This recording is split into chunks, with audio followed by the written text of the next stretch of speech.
જોયું કે જાહેરાત છે એ આપણા સમાજ, આપણી સંસ્કૃતિ સાથે જોડાયેલો એક મુખ્ય ભાગ થઈ ગઈ છે.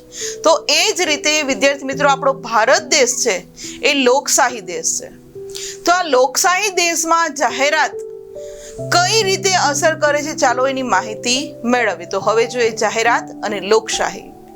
સૌપ્રથમ વાત કરીએ વિદ્યાર્થી મિત્રો, તો લોકશાહી રાષ્ટ્રમાં ઘણો કરીને જે સંચાર માધ્યમો છે એ સ્વતંત્રતા ધરાવે છે. કારણ કે સંચાર માધ્યમો આજે આપણે જે આધુનિક યુગમાં જીવી રહ્યા છીએ, ટેકનોલોજીના યુગમાં જીવી રહ્યા છીએ, તો આજે આપણી પાસે અવનવા કેટલાય આપણને સગવડતા પૂરી પાડે એવા સંચાર માધ્યમો આપણી પાસે છે. તો લોકશાહી દેશમાં આપણને ખ્યાલ છે કે લોકશાહી એટલે લોકો વડે, લોકો થકી અને લોકો દ્વારા ચાલતું શાસન હોય છે. તો આ લોકોનો જે સમૂહ છે એ પોતાને નડતી જે કંઈ બાબતો છે, પોતાની જે કંઈ વિચાર અભિવ્યક્તિ છે, એ તરત જ આ સંચાર માધ્યમો દ્વારા સ્વતંત્ર રીતે એની જાહેરાત કરતા હોય છે. એટલે કે લોકશાહી દેશની અંદર આપણને તરત જ ખ્યાલ આવી જાય કે લોકશાહી દેશ છે એટલે લોકોને બધી જ છૂટ હોય છે. ઇવન આપણા લોકશાહી દેશની અંદર ખ્યાલ છે કે જે સરકાર શાસન કરી રહી હોય ને એવું લાગે લોકોને કે ભાઈ આ લોકો વ્યવસ્થિત રીતે શાસન નથી કરી શકતા, તો લોકો દ્વારા એ સરકારને ઉથલાવી નાખવાની પણ સત્તા લોકોના હાથમાં છે. તો આ કઈ રીતે બને? તો કે જાહેરાત દ્વારા. કારણ કે વર્તમાન પત્રની અંદર, મોબાઈલમાં, ટીવીમાં, દરેક અલગ અલગ જગ્યાએ જો આ જાહેરાત કરવામાં આવે કે ભાઈ આટલી એટલી ક્ષતિઓ છે, તો તરત જ સરકારને ઉથલાવી શકે છે. આમ લોકશાહી રાષ્ટ્રની અંદર એમ કહી શકાય કે સંચાર માધ્યમો છે એ ખૂબ જ સ્વતંત્રતા ધરાવે છે. લોકશાહીને વિદ્યાર્થી મિત્રો મજબૂત કરવા અને ટકાવવા માટે સમૂહ માધ્યમો દ્વારા પ્રસારિત થતી જાહેરાતો છે એ ખૂબ જ મહત્વની ભૂમિકા ભજવે છે. કારણ કે લોકોની અંદર જે તાકાત છે, તો આ જૂથ ભેગું થાય તો એ તાકાત, આપણે હંમેશા કહીએ છીએ કે એકતામાં બળ છે. એટલે લોકો જો એક થાય તો એની શક્તિ છે એ મજબૂત થાય, ટકી શકે. એનો સમૂહ હોવો જોઈએ. કોઈ એક વ્યક્તિ છે એ કોઈની સામે લડી નથી શકતો. તો આ રીતે વિદ્યાર્થી મિત્રો, જ્યારે પણ કોઈ આવી મુશ્કેલી ઊભી થાય તો લોકો છે એવી જાહેરાતો કરી પોતાના વિચારો અભિવ્યક્ત કરીને પોતાની મહત્વની ભૂમિકા અહીંયા ભજવતા હોય છે લોકશાહી દેશમાં, જે આ ઇમેજની અંદર આપણે જોઈ શકીએ છીએ. વિદ્યાર્થી મિત્રો, લોકશાહીમાં લોક કલ્યાણ કેન્દ્ર સ્થાને છે. લોકોની અંદર લોકોએ શું કર્યું છે તો કે ચૂંટણી દ્વારા પોતાના પસંદગીના પ્રતિનિધિઓને પોતે સરકાર રચવા માટે આમંત્રિત કર્યા હોય, બનાવ્યા હોય. તો આ પ્રતિનિધિઓએ હંમેશા લોકશાહીની અંદર એવા જ કાર્યો કરવા જોઈએ કે જેમાં લોકોનું કલ્યાણ થાય. કારણ કે લોકોએ એને ચૂંટ્યા છે તો એને લોકો માટે કામ કરવાનું છે. એ લોકશાહીની અંદર લોક કલ્યાણ છે કેન્દ્ર સ્થાને છે એવું કહી શકાય. અને જાહેરાતો દ્વારા છે વિદ્યાર્થી મિત્રો, એ સરકાર હંમેશા લોક કલ્યાણની યોજનાઓનો ખ્યાલ છે લોકો સુધી પહોંચાડે છે. આપણે ટીવી જોતા હોય ત્યારે કેટલી બધી સરકારની જે યોજનાઓ છે અલગ અલગ, એ આપણે જાહેરાતની અંદર જોતા હોય. તો શા માટે? કારણ કે સરકાર જે કંઈ યોજના બનાવે છે, જે આયોજન કરે છે લોકો માટે, લોકોની સુખાકારી માટે, લોકોના કલ્યાણ માટે, તો આ આયોજનની જાણ છે એ લોકોને એક એક ઘરે કહેવા નથી જવું પડતું. ફક્ત જાહેરાત આપે તો દરેક ઘરે ટીવી છે, મોબાઈલ છે, તો એના દ્વારા લોકોને ખબર પડે છે કે સરકાર જે છે એ આપણા માટે કામ કરી રહી છે. તો એ આ પ્રકારનું કામ છે. આપણને ખ્યાલ છે કે ત્યારે પ્રધાનમંત્રી જનધન યોજના છે, બેંક ખાતા જે ખોલાવવામાં આવ્યા હતા, તો બધી જાહેરાત દ્વારા ખબર પડે છે. એ ઉપરાંત મુખ્યમંત્રી અમૃતમ યોજના છે, આના જેવી તો કેટલી બધી યોજનાઓ છે વિદ્યાર્થી મિત્રો. તો આ યોજનાની આપણને ખ્યાલ કઈ રીતે આવે છે તો કે આપણે જે જાહેરાત જોઈએ છીએ એના દ્વારા ખ્યાલ આવતો હોય છે.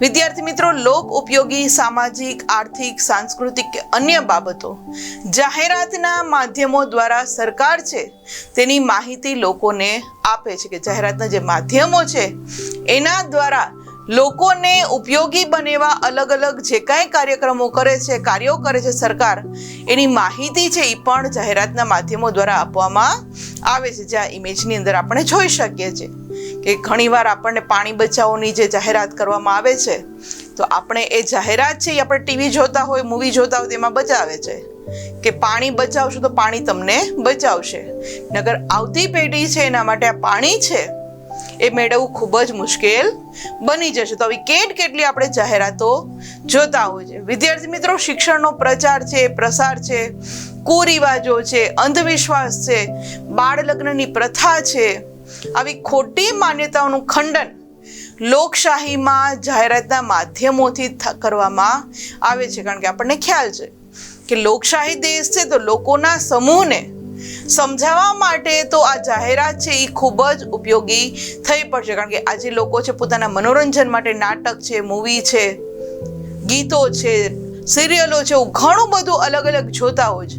તો આ બધા જ્યારે વસ્તુ જોતા હોય ત્યારે વચ્ચે ફક્ત 1 મિનિટ કે 2 મિનિટનો બ્રેક આપીને આવા જે કુરિવાજો આપણા સમાજની અંદર રહેલા છે એવો ન હોવા જોઈએ એ માટેની જાહેરાતો આપવામાં આવતી હોય છે, કે જેથી લોકોને ખ્યાલ આવે કે ખરેખર જે આ માધ્યમો દ્વારા જ આપણે આપણા કુરિવાજો દૂર કરી શકશું. વિદ્યાર્થી મિત્રો, જેથી એમ કહી શકાય કે લોકશાહી છે એ પરિપક્વ બને. કારણ કે લોકોની જો જાગૃતિ બનશે તો જ લોકશાહી ટકી શકશે. અને લોકશાહીમાં વિદ્યાર્થી મિત્રો, સરકાર, સાંસદો જે કંઈ હોય, મંત્રીઓ છે, ધારાસભ્યો છે, આ લોકો જે કંઈ સેવાઓ આપે છે તો આ સેવાનો પ્રસાર પણ જાહેરાત દ્વારા જ કરતા હોય છે. આપણને ખ્યાલ છે કે ચૂંટણી આવે એટલે તરત જ આ બધા જે ચૂંટણીના ઉમેદવારો છે એ પોતે જે કંઈ કાર્ય ભૂતકાળમાં કર્યા હોય એની જાહેરાત કરે છે કે ભવિષ્યમાં હવે અમે આવું કરશું, ભૂતકાળમાં આ કર્યું હશે. તો જાહેરાત દ્વારા એ લોકો પોતાના ચૂંટણીના જે કંઈ વોર્ડ હોય ત્યાં એ લોકો જાહેરાત કરતા હોય છે કે અમે એટલી કામગીરી કરી છે, હજી આટલી કરીશું.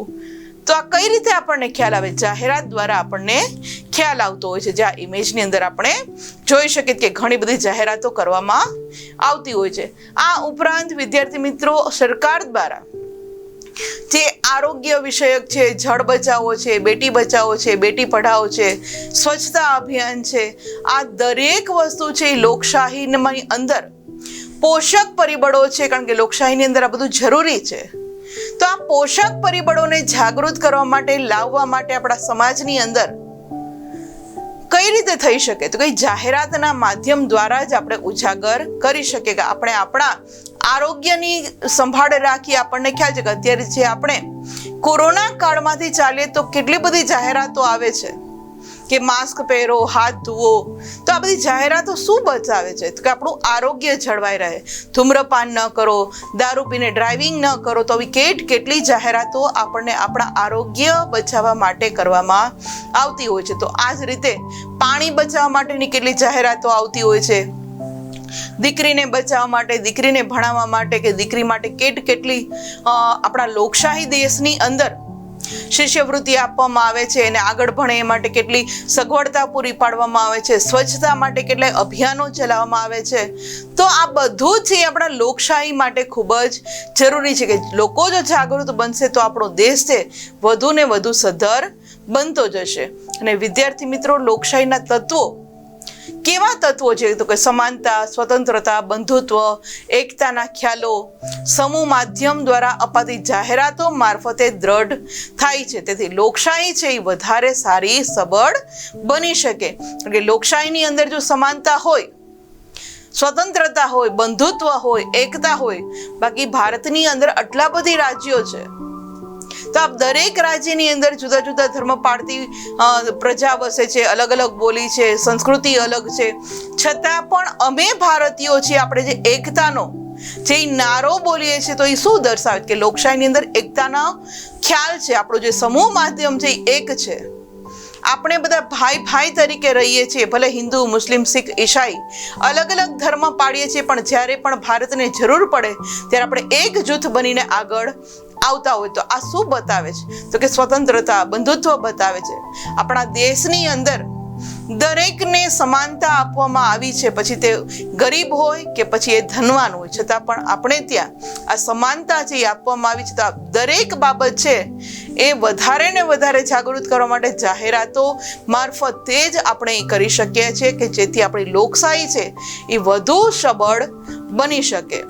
આગળ વાત કરીએ વિદ્યાર્થી મિત્રો, તો સરકાર લોકોને મતદાનની જે સમગ્ર પ્રક્રિયાની સમજ છે એ પણ જાહેરાતો દ્વારા આપે છે કે જ્યારે ચૂંટણી આવવાની હોય ત્યારે કઈ રીતે મતદાન કરવું અને મતદાન કરવાના ફાયદા છે, જો ન કરો તો શું ગેરફાયદા થાય છે, આ દરેક બાબત છે જાહેરાત દ્વારા આપવામાં આવતી હોય છે કે ભાઈ આપણી ફરજ છે કે આપણે મત આપવો જોઈએ. અને સરકાર પોતાના કાર્યકાળ દરમિયાન આપણને ખ્યાલ છે કે આપણા લોકશાહી દેશમાં કોઈ પણ સરકાર માટે 5 વર્ષ નો કાર્યકાળ નક્કી કરવામાં આવેલો છે. તો કે કાર્યકાળ દરમિયાન કરેલા લોકોપયોગી કાર્યોને જાહેરાતના માધ્યમથી લોકો સુધી પહોંચાડીને ફરીવાર સત્તા પ્રાપ્ત કરવાના પ્રયત્નો કરે છે, કે જે આ ઇમેજની અંદર આપણે જોઈ શકીએ કે એને જે પણ કાર્ય કર્યું છે, જે કંઈ કાર્ય કરવા જઈ રહેવાના છે, તો જાહેરાતના માધ્યમ દ્વારા એ લોકોને કહેતા હોય છે કે અમે જે આ 5 વર્ષ શાસન કર્યું, તો આ શાસન દ્વારા ખરેખર અમે કેટલો વિકાસ કર્યો, કેટલું અમે આગળ આવ્યા છીએ, આ બધી જ બાબતો છે એ દર્શાવવામાં જાહેરાત દ્વારા આવતી હોય છે. અને આમ વિદ્યાર્થી મિત્રો, સંચાર માધ્યમો છે અને જાહેરાતો છે એ સમાજની અંદર મહત્વનું સ્થાન ધરાવે છે, અને જેના દ્વારા એમ કહી શકાય કે વ્યક્તિના જીવનમાં મહત્વના સામાજિક, ધાર્મિક, આર્થિક, રાજનૈતિક અને વ્યક્તિગત જીવનમાં પરિવર્તન થતું જોવા મળે છે. કારણ કે જાહેરાતો છે એ આપણા સમાજનો એક અભિન્ન અંગ બની ગયો છે. જાહેરાતો જોઈને આપણે ઘણી બધી વસ્તુઓ શીખતા હોઈએ છીએ, વસ્તુઓ ખરીદતા હોઈએ છીએ, આપણા જીવનની અંદર પરિવર્તન આવે છે. કે આપણે જે સમાજની અંદર સ્ટાર્ટિંગનો આપણો સમાજ જુઓ, આઝાદી પહેલાનું કે કઈ રીતે જીવતા હતા, ધીમે ધીમે જે સમાજની અંદર પરિવર્તન આવતું જાય છે, તેનું મહત્વનું કારણ શું કે જાહેરાત.